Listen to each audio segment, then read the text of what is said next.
Hello everyone, welcome to Chill Chapters. Today, we will talk about the tribal scars of the Baltic by Ousmane Sembene. Let's begin.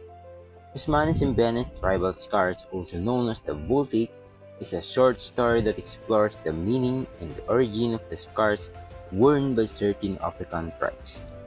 The story begins with a group of people sitting together, sharing stories about African traditions and history. One of them asks where the practice of tribal scarring came from, and an old man answers with a powerful tale.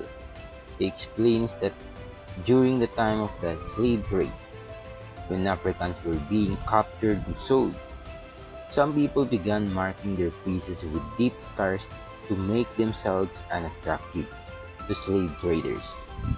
These scars, once symbols of pain and resistance, later became marks of beauty, pride, and identity.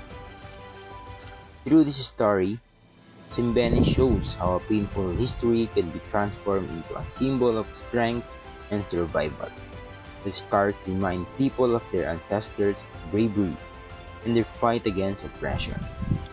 The story celebrates African culture, resilience, and the ability to find dignity even in suffering. It also encourages readers to take pride in their heritage and to understand the deeper meanings behind cultural traditions. And here's the analysis. Ousmane Sembene's Tribal Scars is a story that explores the meaning and origin of the scars found on some African tribes and what they represent in their culture and history. The story takes place among a group of people who are talking and sharing stories about African tradition when someone asks where tribal scars came from. An old man explains that during the time of slavery, many Africans were captured and sold. To protect themselves, some people began cutting deep marks on their faces so that slave traders would think they were sick or unattractive and would not take them away. These scars, which first came from pain and fear, later became a source of pride and identity for their descendants. They turn into marks of courage, beauty, and belonging within the community.